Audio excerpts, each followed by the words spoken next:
Thank you. And good evening to our audience here in Washington, Hilton, in our nation's capital. I am Alma Cuberti, and on behalf of everyone in the League of Women Voters of the United States, I want to say welcome to our members from across the United States. And I cannot do it from there, actually. Sorry. This is my first time with a teleprompter, if you can, yes. So I just want to welcome everybody because we are so excited that we are back in DC for our convention. Yes. Okay.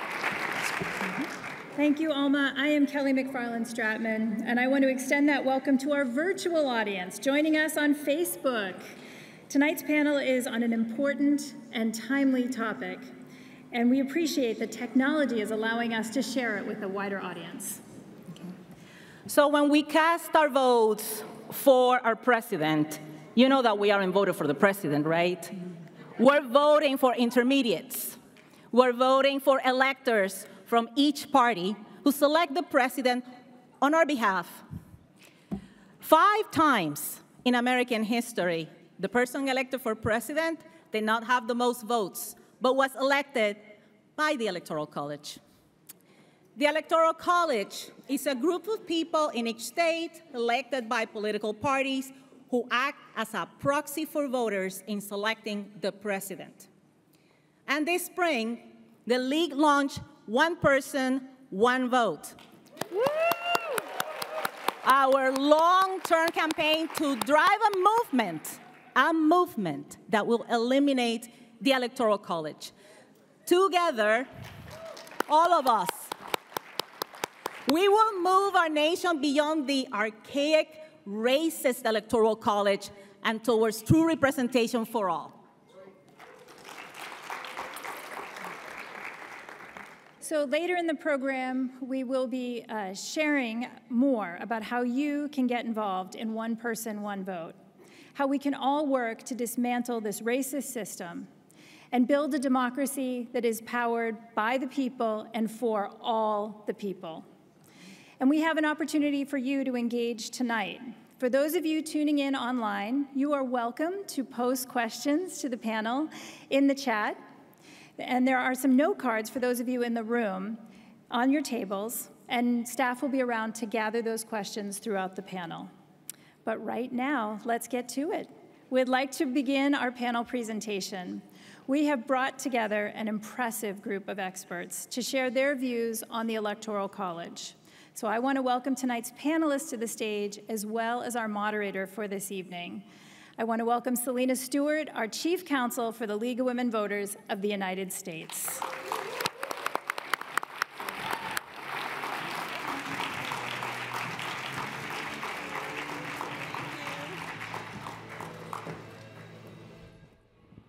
Hello, League.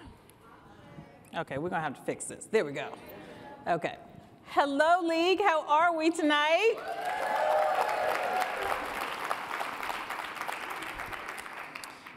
Thank you, Alma and Kelly, and everyone who is joining us tonight. I'm Selena Stewart, and it's my pleasure to introduce our remarkable panelists this evening. By a show of hands, how many of you have attended a panel or talk about either the Electoral College or the National Popular Vote? No surprise. A good number of us, right? But how many times have, you attended a panel on this topic featuring all women? Yes, that deserves an applause. Well, I know I haven't. Oftentimes we hear men, no offense, talking about the Electoral College, and then the women are called on to do the work. Tonight, we'll be hearing from 3 dynamic women who are pushing the boundaries to power a real conversation about this important topic and pushing for change for a fair and more representative voting process. Joining us tonight are Nyala, pronounced like umbrella, Amaru, an advocacy and policy strategist with experience in organizing around structural reforms, Carolyn Dupont, professor of history at Eastern Kentucky University, and Keesha Gaskins-Nathan, Program Director of the Democracy Practice at the Rockefeller Brothers Fund. Just to share, yes, you can clap.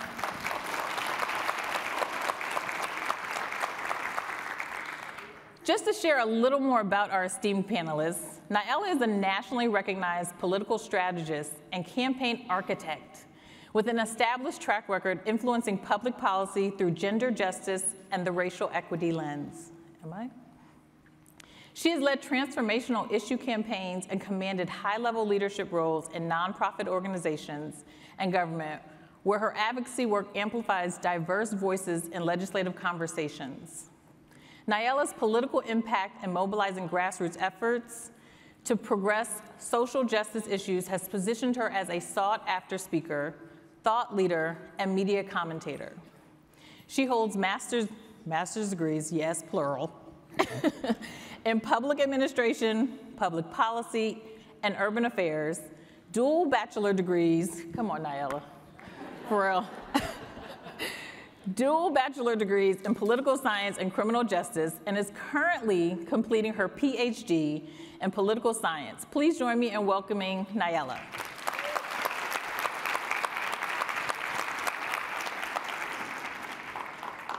Next, we have Carolyn Dupont, author and professor of history at Eastern Kentucky University, where she specializes in African American history and American religious history. I'm also a religion major, by the way. Her book, Mississippi Praying, Southern White Evangelicals and the Civil Rights Movement, 1945 to 1975, won the Frank and Elizabeth D. Brewer Prize from the American Society of Church History in 2014. In September 2024, upcoming, Prometheus Press will publish her most recent book, Distorting Democracy, The Forgotten History of the Electoral College, and Why It Matters Today. Her opinion writing has appeared in the Huffington Post, the Washington Post, among other outlets. Last but certainly not least, Keesha Gaskins-Nathan is a program director. We know Keesha, right? Many of us in the room know Keesha because she has funded our work. She is the program director, Democratic Practice, United States, and Racial Justice Initiative at Rockefeller Brothers Foundation. Keesha is a longtime organizer, lobbyist, and trial attorney. Prior to joining Rockefeller Brothers Fund, she was the senior counsel with the Brennan Center for Justice, serving as the director of redistricting and representation program. She is dedicated to advancing measures and ideas that improve democratic systems and engage democratic culture in the US to support full and fair opportunity for all residents. By the way, Keesha is also a longtime league member.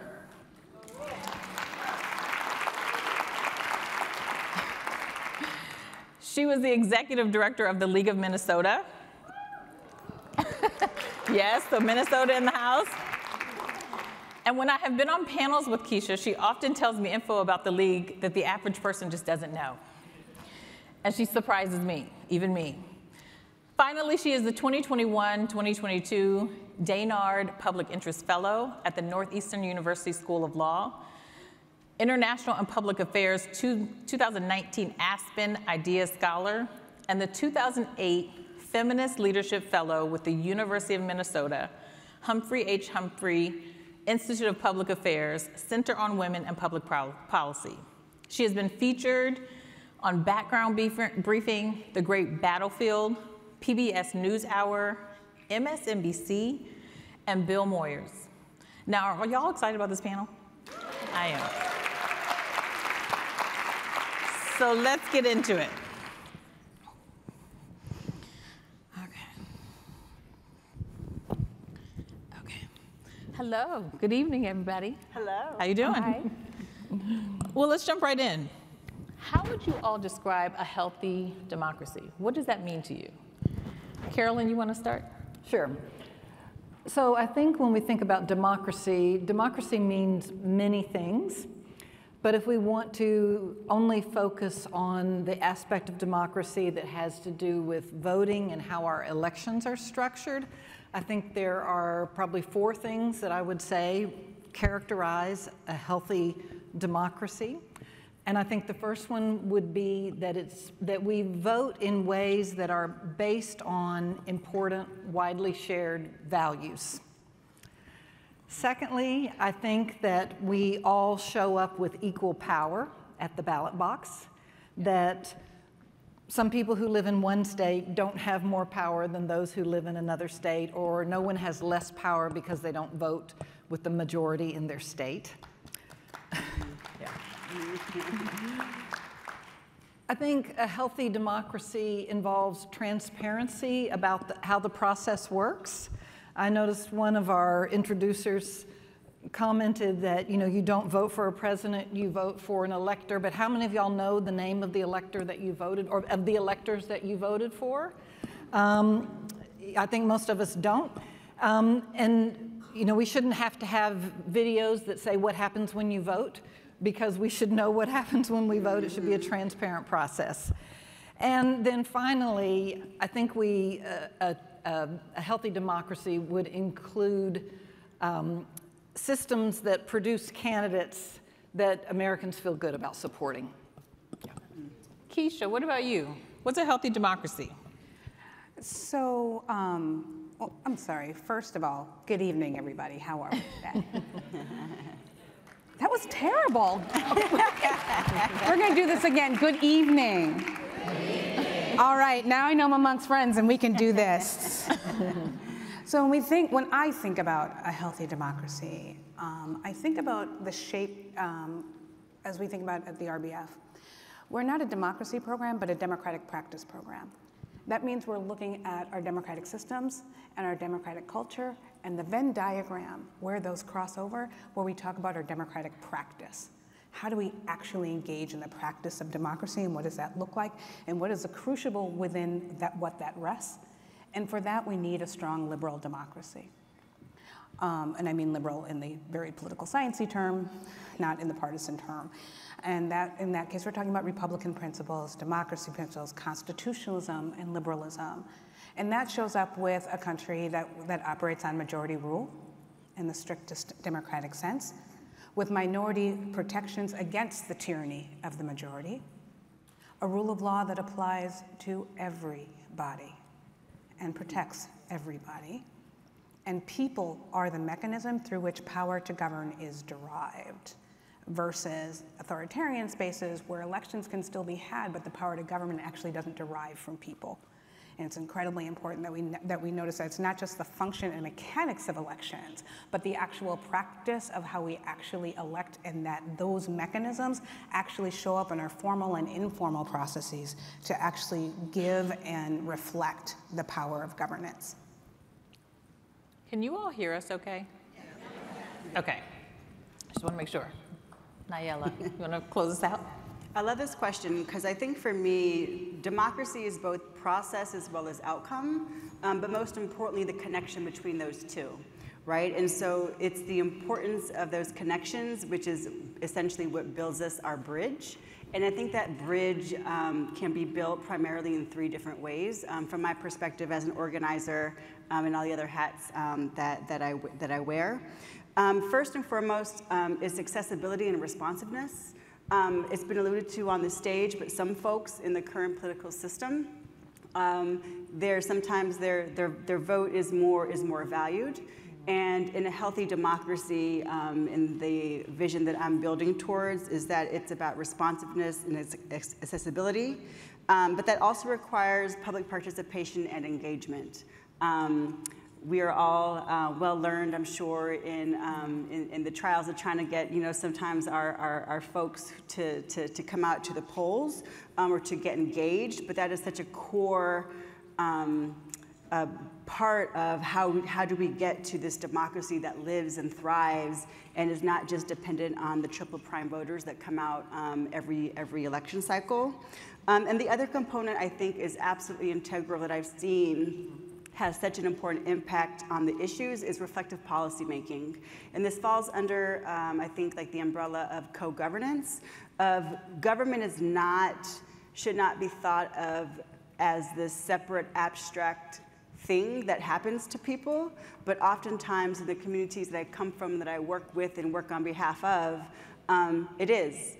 And so I think just kind of shifting that thought process as government as a separate entity and moving us towards a democracy where it's realized that democracy is us, government is us, government is rooted in the power of the people, and that people is us.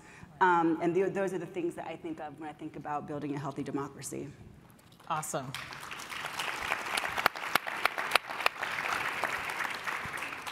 I love your reference to bridge building. I always say that either you're a bridge or you're glue, depending on what the situation is. So let's talk about the glue or bridge. What is the connection between the Electoral College and this effort going around the country, the National Popular Vote, Interstate Compact? Let's put that to our historian. You want to answer that for us? Yes. So and I'm going to use the language NPVIC, National Popular Vote Interstate Compact, is essentially a workaround the Electoral College to ensure that the winner of the National Popular Vote does in fact occupy the White House. Mm-hmm. And many of the most important reforms in our history have actually begun at the state level. And working at the state level on reforms like this raises people's awareness about the problem of the Electoral College. And so, on the one hand, I'm all for the NPVIC because it will do all those things. I do have concerns about it in that it could be subject to constitutional challenges. And I also have concerns that people could feel aggrieved, and possibly rightly so. So I live in Kentucky. The Republican candidate will likely win Kentucky, but if Kentucky were to give its electors to the Democratic candidate, I could understand how some Republican voters in Kentucky might feel betrayed by that. And we want an election system that makes everybody feel they were heard and treated fairly. And so those are some of my concerns about the NPVIC, but I would say, let's work on it. Let's pull out all the stops and work from every angle we can. But for me, the goal and the most secure way to make sure that every vote is equal is a constitutional amendment that abolishes the Electoral College. And if I could just remind everyone, I don't know how many people know this, but in 1969, the U.S. House of Representatives passed a constitutional amendment abolishing the Electoral College with 83% of Congress voting in favor of that amendment. And that's pretty stunning. They only needed 66 votes, but they had, or excuse me, 66%. But they had 83%. And so, and 81% of the American public supported that amendment. Now it was killed by a filibuster by segregationists in the Senate. But, you know, I think we've come that close. I think we can do it, and I would like us not to take our eyes off that goal. So that reminds me, the abolishing the Electoral College, this effort has been attempted 700 times or so. I'm just wondering from the panelists, one of the things that I've noticed is that it has been missing a grassroots component. So how might a grassroots component, since we have all of these grassroots folks in the room, how might that power be leveraged now? Nayela, maybe I'll start with you. I love this question. Grassroots organizing is how we win. Without question. What I've learned from my beginnings as an organizer, I worked on tenant rights issues in my beloved Georgia, to now in New York, where I currently reside. And cause trouble. Good trouble. Shout out to my former boss, the late Congressman John Lewis. Yes. I'll go off script, off my notes. I learned an important lesson under Congressman John Lewis in terms of movement building and changing systems and bringing about reform through light and heat. The simplest version is heat is the action, it's the people, it's the boots on the ground, and light is the education, it's the awareness. And I think that touches on the multi-pronged approach of the power of grassroots mobilizing is the importance of education, just bringing in awareness. A lot of people just don't know. I think sometimes there's the concept of apathy, which is certainly an issue, is tossed out as a reason, and I would not say that it's not. But I think oftentimes it's so powerful when you teach people what they need to know to empower them with the tools, with the information. And I think that through that education, we have the power to highlight the inequities of the current system, particularly for folks who may not necessarily be aware of the disparities that currently exist within it. And again, it's through that highlighting of the inequities that you bring in awareness. It's the light that brings fire to the people, that mobilizes them into action. And of course, that has an impact on the overarching strategy of advocacy. I think it's important to note that advocacy at both the state level as well as the federal level is key. And one of the things I want to acknowledge as someone who has been on both sides of the national organizing and the local, hyper-local organizing, is to acknowledge the tension oftentimes that can come when sometimes national organizations that can oftentimes be well-funded with all good intentions will go into local fights with their own mapped out strategy, but not having an understanding of the nuances of how you need to build relationships and invest with folks on the ground, so that the win that you're trying to get does not dissipate on election day, but real community power building requires long-term investment. And that begins with an investment that goes beyond whatever cycle you're trying to work within, with that long-term vision in mind of community power building. And last but certainly not least, and I would argue probably most importantly, it is on-the-ground coalition building. I've worked a lot of issue campaigns, a lot of electoral campaigns, and the more diverse your coalition, the stronger you are. We all have... Yes. There's so much talent in this room and so much experience as well as beyond it. And I have found with every campaign that I didn't think that I would win, but I always fight for, the longer fight. We won because we expanded beyond the core of the everyday people who people were always used to dealing with in the state houses or in Capitol Hill. But when I introduced a new crew of characters, and those characters brought in their stories and their friends and their families, the conversation changed, because now you're not just talking to Nayela, who you meet with multiple times a week, or the folks who you're used to meeting with to talk about this issue. You're really centering the everyday people who are impacted by these structural inequities, and that changes the conversation in a way that I have found to always be the most powerful and transformative moments when we're talking about, let's expand who we are used to working with, and let's really tap into our collective talents, our collective experiences, and our collective perspectives to really lead towards transformative change and lead to democracy reforms. Yeah. I'm glad that you mentioned apathy, because apathy is a word that irritates me. And I think it was our co-CEO, Alma, who articulated in a way that was like, aha, like that is why I'm irritated, because it's so complex. The things that lead to people not doing what is expected or what people think they should do is oftentimes based on epigenetics. I'm not going to tell the story about the cherry blossom and the mice, but it's often because of trauma that comes from intergenerational past. And so all of those things are coming against you when you're just trying to make everyday decisions. And so we have to think about apathy in a much different way, instead of victimizing the people who have already been victimized.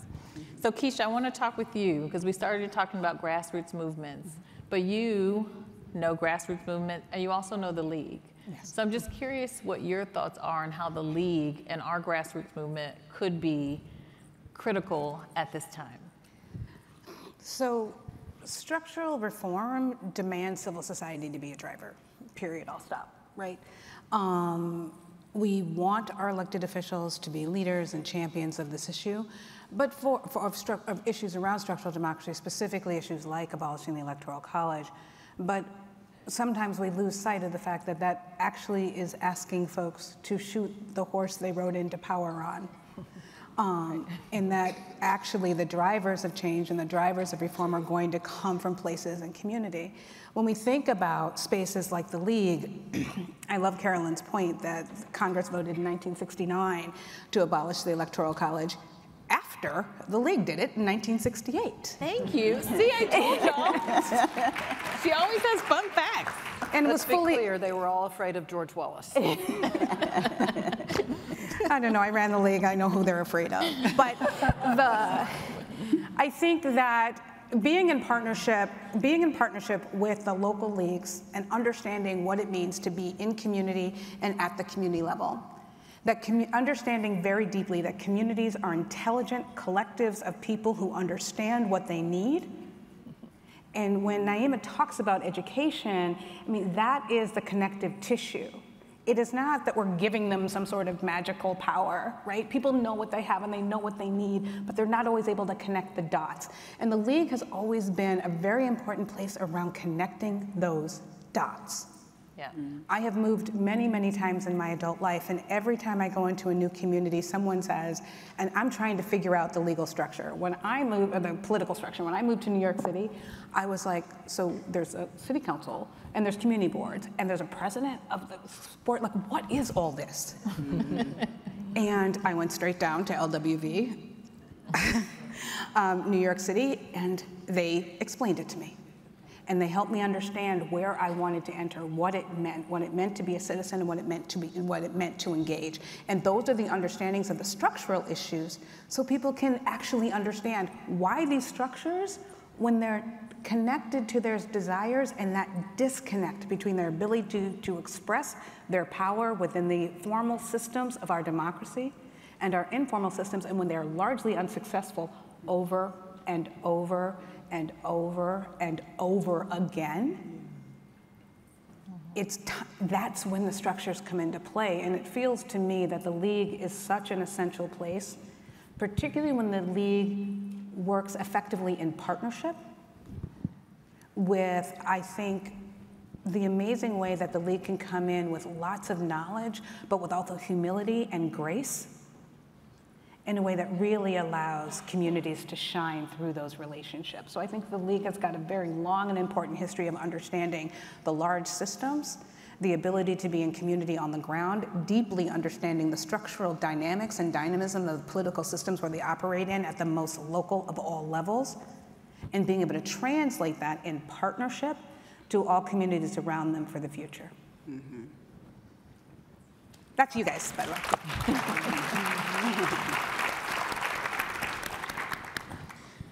So I talked about, you know, who has drove this conversation for so many years. I just wonder if women are in the driver's seat and the men who are so graciously supporting the movement, how does that change the conversation around the Electoral College, the impact of it, and the national popular vote?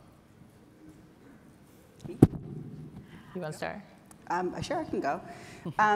The narrative will absolutely change because the people leading the conversation will change.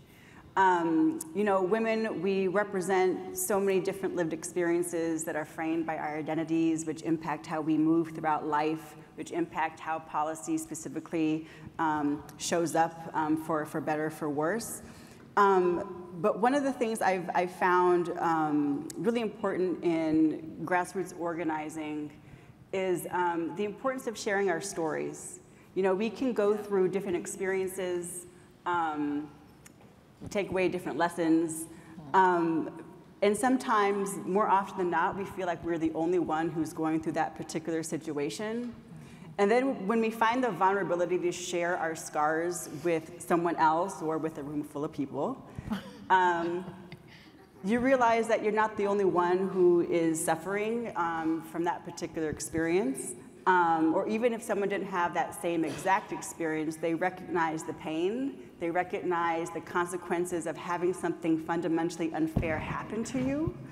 And I found that when you're able to connect with people on an emotional, human level, it opens the door to them, bring them into this journey, to not talk about the technical deficiencies of the Electoral College, yes, but start with the connection first, with the understanding that we all have gone through some experience that has been so fundamentally unfair, that has taken away our agency to live our lives in a way that we want to.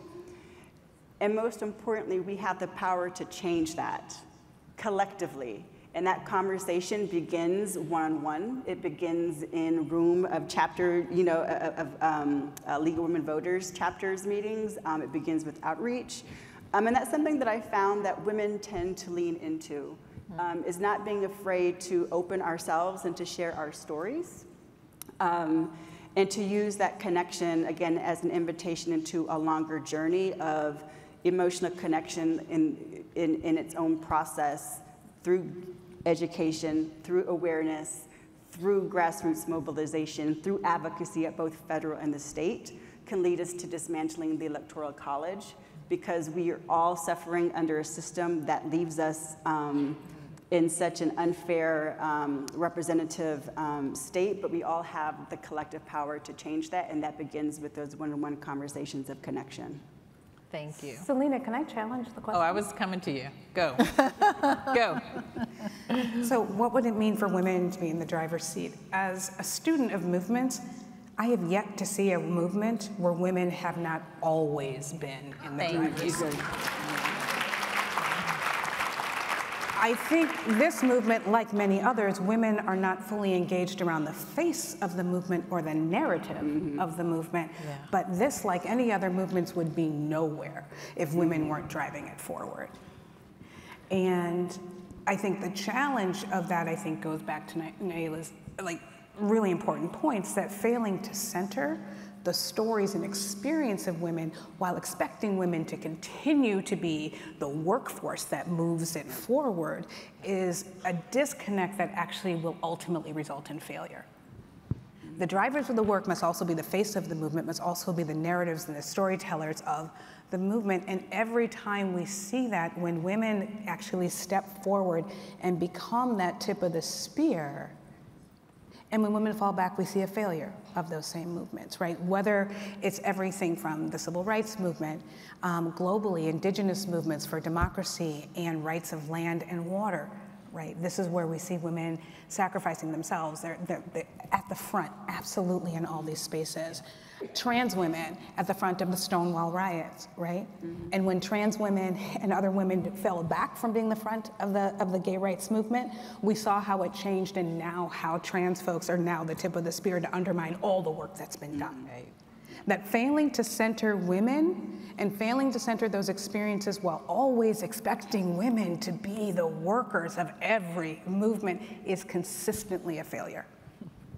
And so I would say women are in the driver's seat. There is no movement that hasn't been driven by women. And the question becomes, are we prepared to shift the face and the narrative of this particular conversation so the stories of women are centered for the success of this to arise? Thank you. Carolyn, you want to weigh in here? Yeah. I know you have some interesting points, the 3/5, the 5/5, fifths. I don't know. So I want to answer this question historically, because when we think about how the Electoral College is set up and structured, of course, we all know that the number of electors that a state gets is based in part on the population of that state, which includes the women. And it has always included the women in the population from the very beginning. And so if we want to think about the Electoral College, and we do, as a means whereby electoral power has been unequally distributed, this is one of the ways that it was always, until 1920, distributed away from women and given to others on our behalf. And so we all know about the 3/5 clause, but for women, it's always been a 5/5 clause. And so we are counted as whole people in the population, but until 1920, not allowed to vote in most states. So I think that that's one way that can help us think about how the Electoral College has worked historically unequally on different sectors of the population. Thank you. I have another question for you all. Very relevant question, I hope. The 2024 election is just 130 days away. So close. There are a lot of things happening domestically and abroad. So what would you say to those voters who are still balancing how they might engage in November? Let's start with Keesha. You want to take this? You want to start, Keesha?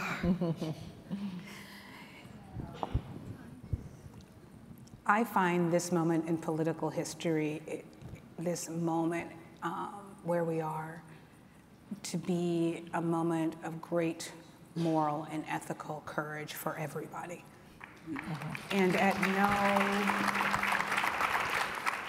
no point should we ever suggest that people should advocate their moral position in order to engage in a certain way that we would define on their behalf that they should engage. And I think that's the first thing we have to see and understand.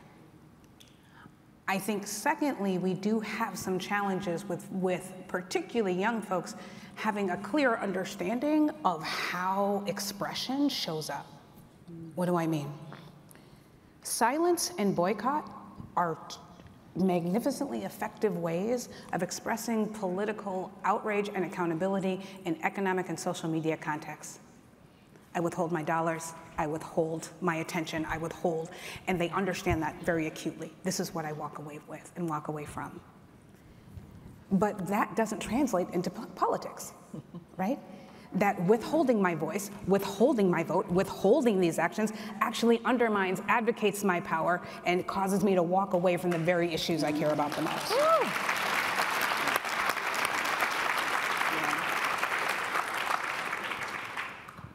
And allowing those two things to be held together at the same time is a challenge of the moment that we're in.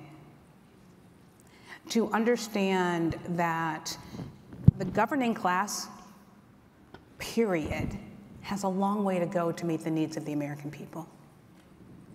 And we have to understand what that means. For so many folks, we are recognizing that people are not choosing a champion.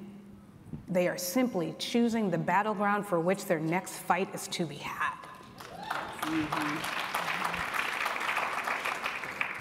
And so I think as we think about what are the opportunities, what are the options, how do we think about this, I think the first thing we do is honor people's moral convictions. Honor them and recognize them, and that's where we start. I think the next step is saying, of those moral convictions, where does that lead you to how you express your power? And how does that show up in both informal and formal systems? How does that help you recognize that there's way more than one election on this ballot, right? We're going all the way down, that we have repro on the ballot, and we could have up to 14 states by the time we get to November that may have it on the ballot. Like this is a real time. And so as we think about these questions and as we think about these challenges, I think that's how I think about that balance. It's really honoring people from where they sit, recognizing the challenges and where we are, but also being able to clearly express what it means to express and hold power. And what does that mean to make that voice heard, so you're not advocating your power, but holding it, expressing it, and moving it forward for the changes people wish to see in the world. Amen. I mean, great. Got where it was. It sounded like a sermon, so I said amen. Well. Carolyn? Yeah, I don't think I have anything profound or deep to say about this, except that I'm a blue voter in a red state, in a red county. My candidate never wins, but I go and vote every single time. And my daughter is here. And I remember the first time I voted, and I brought her in the booth with me. And it's just important. Because I know my grandmother was well into adulthood before she could vote. And so I just think I value the vote, and we all need to value the vote. And so there's just not a question there. I'm going to show up and I'm going to vote. And then the other thing I would say, excuse me, is politics is just so imperfect. And we just have to accept that. And we have to work with the system that we have and keep working on it and make it better. Have any of you all found a perfect candidate? I'd love to know. Okay, no hands, no hands. Would be nothing for us to do if it were all perfect. I'm just saying there's never a perfect candidate. It's always choosing. We're always making a choice. Yeah. Nyla, you want to close us out on this question? I love this question because there's layers to it.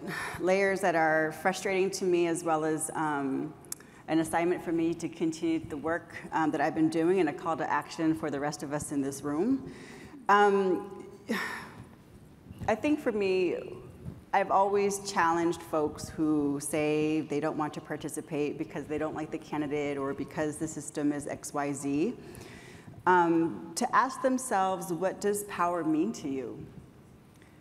Because once you're able to define it, you're able to exercise it, you're able to build it, and you're able to build it collectively, which will change the points that you're frustrated with within the system. And I found even throughout my own journey, I started off as an organizer, knocking on doors, advocating for housing rights in Atlanta.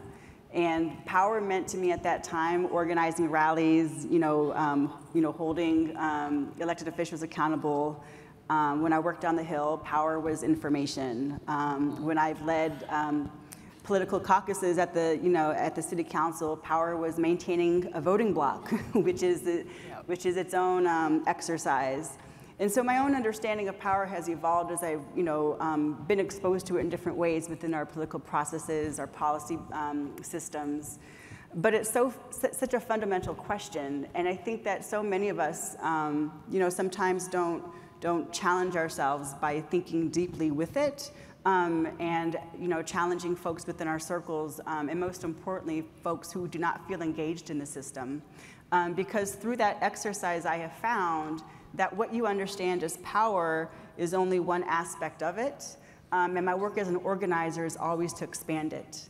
To always build the bigger we is my role primarily as an organizer, and I do that by challenging folks to shift the paradigm of thinking that power is something that is formal, power is something that is firm, power is something that is not changing, but it does, and it has, and it will, but it can only do that through our collective movement in our engagement by bringing folks along with us and meeting them where they are, along with us in our journey, because collective power building is the only way that we can win. And again, that begins with our conversations with ourselves, conversations with our families, and conversations as we move forward in reimagining a democracy and finally having a government that works for, with, and by the people is how we win.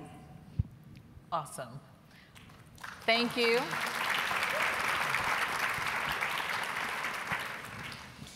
All right, y'all, we got questions from the audience and online. I did not prep y'all for these, but we're gonna go through them. Okay, first question. The Electoral College was created to appease the slaveholder. Considering the growth in minority voters, how do we deal with the old man power loss fear? What did? How do we deal with the old man power loss fear? Power. Fearing they're losing their power. Yeah. The fear of losing power. So slaves wouldn't count. Now white men are being overthrown by the minority population growing, and they're terrified. How do we deal with it? Thank you.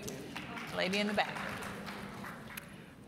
So I don't like to say that the Electoral College was created because of slavery. I think that's slightly inaccurate. And in history, accuracy is not a virtue, it is an obligation. And so the presence of slavery helped determine the shape of the Electoral College. but it's not why they chose an electoral college. And if you want to learn more about that, you can pre-order Distorting Democracy Well done. on Amazon.com. But I mean, I think it is clearly a fear, and I'm sorry, I just jumped right into this question, answering this question, but I think it is clearly a fear of losing power. But let me ask a question. Do you know, who knows, from which state Donald Trump got more votes than any other in the United States? Which state gave him the most votes? California. There are 6 million Republicans in California who were unrepresented in the Electoral College. And so I think that what we need to say and help people understand is that abolishing the Electoral College is good for everyone. And yes, we would have a better Republican Party today if we had no Electoral College, because they would have been forced to respond to the whole theory of democratic accountability. And they've not been forced to do that. And I think it's also important for us, and we'd have a better Democratic Party too. And I'm all for systems that make our parties better. But I think another thing that we need to appreciate and understand is that historically, 7 times an amendment to alter or abolish the Electoral College has passed one House of Congress or the other, and they've always been bipartisan. And the biggest champions of abolishing the Electoral College during Reconstruction were Republicans. And, you know, it's become a partisan issue, but that is only since 2016. And you can actually look at the polling on the Electoral College. Since 1944, it's been well over 60% of Americans wanted to do away with it. And it's climbed up into the 80s, and the only time it's dropped below 50% was just briefly after the 2016 election. And then this narrative began to be put out, oh, this was something that the founders created, you know, so that occasionally the minority could win. That's baloney. Order the book. But I think that that's what we want to emphasize, is that this has always been a bipartisan impulse, and it's good for all of us. I just want to make a note that the views of the panelists are individual views. The League is a nonpartisan organization. Yes, and I know that. It does not support or endorse, does not support or oppose candidates. Just want to make sure to put that out there, because it's also on Facebook. Anybody else want to answer the question? If not, I have another. I live in a rural area of Colorado, and many in the rural area feel that the Electoral College offers them greater representation over populated urban cities. How do I explain that their vote may not be as potent with the Electoral College? That rural voters' votes are not as potent with the Electoral College? It's not rural versus urban. We're being told that it's rural versus urban, but it is not. Yeah, that's a good point. And if you want statistics, by the way, when people say that, ask them for some data, because they make these assertions with no data. If you want some data, look at Texas, which has, what, 5 large cities? And they're still red. You know, so it's not because the cities are overpowering. But I think there's also a broader point here. I feel so often, because voting is so personal, we all go into the ballot box, we cast our ballot, but it's really about the collective, the impact that we have as a collective. And so if we're only thinking about our vote, what we're doing, and not the impact that it has on the democracy that we live in, the people around us, the services that are available, who has access to those things, then I think we miss part of the point. And so I just want to dovetail that we have to get out of the mentality of, because we're always pitting ourselves against something, urban versus suburban. We're always pitting ourselves party versus party. This is about saving our democracy, period, right? Another question. how do we muster enough popular support to amend the Constitution and reform the electoral system? Nayela, I'm putting you on the hot seat. You organize, you win. I think that sometimes organizing, structural reform, dismantling the Electoral College is such like a big vision. But we've achieved big visions in our history. But again, it begins with the local enlightenment of education, awareness, those conversations, meeting people where they are. I learned a lot of lessons working for the late congressman, but it's never lost on me on how, unfortunately, these fights can be generational. I worked with him years and years ago, not that long ago though. Many moons ago, but not that many moons ago. And I'm still fighting for the same issues that he fought for. A different landscape, different political actors, but the same fundamental fight. But I'm not discouraged because the starting point of my fight, where I picked up that torch from him, he brought me a lot further in that battlefield than I ever would have had I started without the efforts that he started generations ago. And this work in organizing can be very exhausting for those of us who do it full time. Yes, very exhausting. And it's also very inspiring. I'm always so moved and inspired by the people who do this work every day. I have the honor of sharing my platform in the ways that I can and when I can. But the wins that I've won, that I started never thinking that I would, but knowing that eventually we would cross that finish line, happened in the time frame they did, not because of anything that I did as an individual, not because I had any particular special type of knowledge, but because collectively we did a lot of things together, and that's how we won. And so I think, again, it sounds so difficult and so far away. This is, the fight for generations. But that fight begins today. It's already begun, but we just have to do, I'm a woman of faith, run our race, complete our assignment, and eventually we will win the race, and we will dismantle the Electoral College. Yeah. You want to get in on this? So, as someone who's been working on structural democracy issues for decades, will be kind to me and not mention how many. Structural democracy issues are definitively unsexy. I can tell you that. When we talk about how do we get people excited about things, I have never had anybody rally for redistricting. It doesn't happen, right? This is not. I'm interested. There's a reality out there that I think, but it is a generational fight. I remember talking to the late Jerry Hubert, and Jerry coming to me and being like, Keesha, I knew we'd be in this fight for these decades, but I didn't think it'd be the same fights, right? What does that mean? And I think it's been very important, not to be despondent, but to say this is a continuing fight, first. Second, that we do win. Right? We do see redistricting reform show up. We do actually see, New York, a very machine state, now has the largest public campaign finance system in the country. Right? These things happen, right?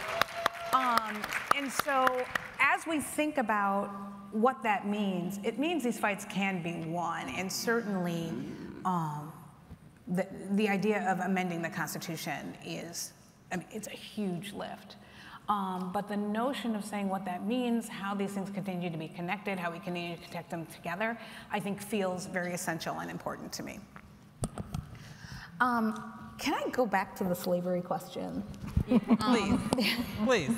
I think one of the challenges I have, and whether or not the Electoral College, and because I am not the expert and I didn't write the book, I am not going to challenge the writer of the book.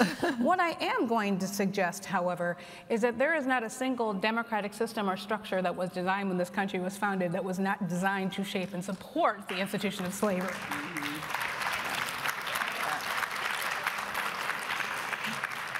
And that means, as we think about these questions of structural racism and patriarchal norms, that we know when we the people didn't mean black people, when we knew that all men are created equal, expressly did not leave out women by chance, we knew women are not created equal. And 1920 may have been when white women showed up to the polls, but that is not when Native American women showed up to the polls, and it's not when women of color showed up to the polls. We have to recognize that these structural interventions that show up for us are meaningful because of the way we experience them as people and as a country. And the evolution of these questions doesn't mean abandoning or even misstating history. I think we see the damage that happens. We see the damage that happens when we misstate, say, originalism, that how these things show up in really dangerous ways. But at the end of the day, the ability to say and see who we are, to understand the structures that were designed for a small, agrarian, homogeneous country are not going to be the same ones that serve a large, diverse country with a financialized economic system that we want to see meaningful equity for everybody to show up. It is gonna have to change. And you know, it's hard for all of us, maybe harder for white guys. And it is difficult to think about what these changes mean for each and every one of us, but the ability to say, when we all do better, indeed we all do better.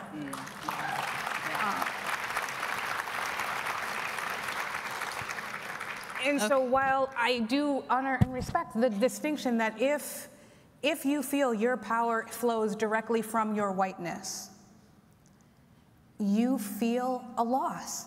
That is a legitimate loss. It is objectively harder to be a white guy and act with impunity today than it was 50 years ago.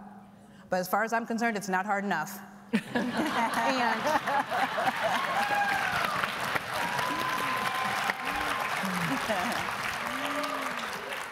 And that's not to say we want people to feel harm, but the fact is, we want people to show up. We don't want power to be unequally distributed. We want the ability for people to be heard. We want, we understand that when you hold something, it always feels like a loss. I get that, I know. We were two. If you had any siblings, you knew, like, you know, that's why mom said, you cut it and you'd pick first, right? Like, and everyone became like, you know, mathematicians trying to get the perfect half, right? We know what that means and we understand what that means, but the fact is our country has changed, is changing, is going to continue to change. And how power has been held historically is going to have to shift, is going to have to change. And if anyone feels entitled to power simply by virtue of who they were or where they were born, this is not their America anymore.